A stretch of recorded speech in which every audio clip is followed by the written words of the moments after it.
resident and has some memories of the locks. Chittenden locks, we refer to them as the Ballard locks, but one and the same. And Rosetta, as we start, maybe you could tell us a little bit about when you were born and members of your family.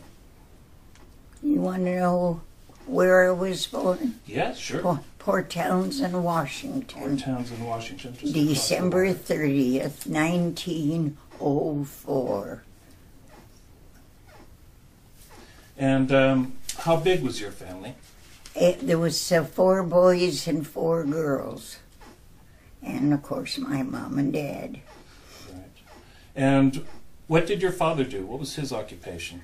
Well, he was a carpenter, cabinet maker, and he was in charge of the carpenter shop when they made the deal down here. When he worked on the locks then, very early on? Well, he didn't work out. He worked in his, he was in charge of the carpenter shop. Right. And they made patterns and things for what they needed on the outside, for the lights and all that. I've heard that phrase used before, pattern makers. I think that they made the wooden frames or forms that they would fill with concrete. Yes. Yes, that was it. And he did whatever other carpentry work, cabinet work was used at the locks. Yes. And this was before the locks were actually opened even. Yes. While they were still working on it. And so you moved over here. Do you remember when that was? It was before the locks. Were they still working on them? Or? No, they hadn't started them. That's how we came to Ballard. Was the Papa was in charge in the fort down in Port Townsend, and then they transferred Daddy up here to work on the locks. So, and he worked from the very beginning, from when it was just a hole till it was built. right. But he was in the carpenter shop. He didn't have to push and carry and roll those big old wheelbarrows. They were terribly heavy because, you know, the cement, when it mixed, is very heavy, and so they had to have heavy things to carry it in, and so on top of the heavy that, they had to push these great big wheelbarrows. They were like a parade for the way they had to work. They all worked in a row, and there was a certain number of them. I can't remember how many it was that was a regular form they had for the wheelers. And when they wanted a drink of water, they couldn't even go for it.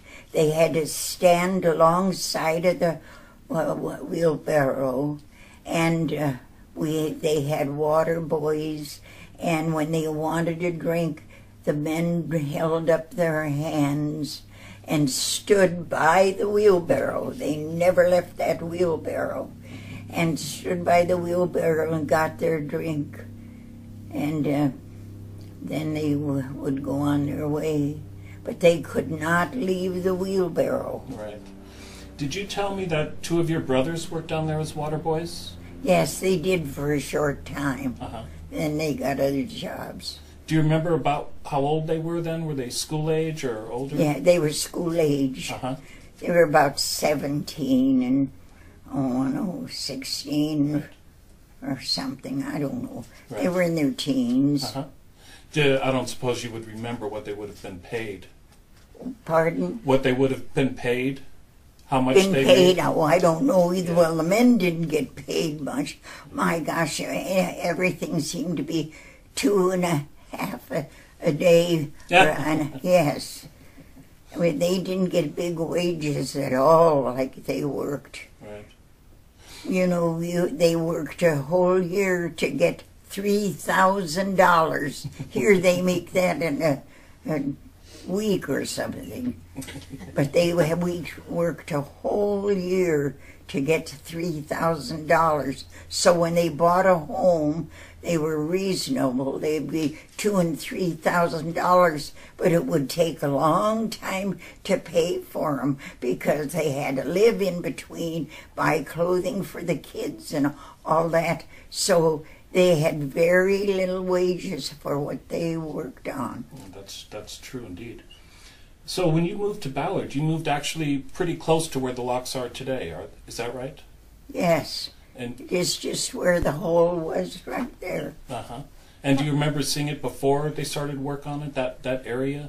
Yes. It was a great big, I don't know, acreage. There'd been a house on it. Oh. And the area in the middle there would have been all mud flats, I suppose. Yes, kind of. Yeah. You couldn't actually walk out on there, or you wouldn't want to. Well, I don't know. They had houses around there, too. Right.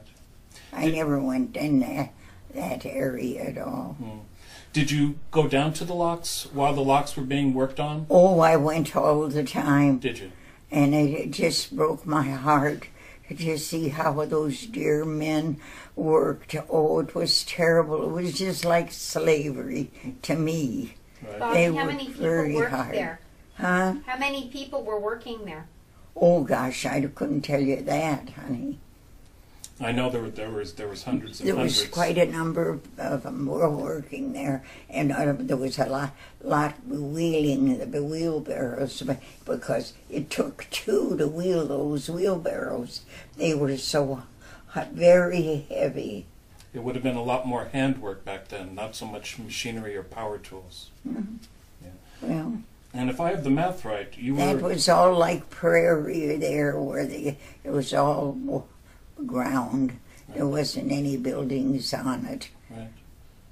right. You would have been about 6 to 11 years old when the construction was going on.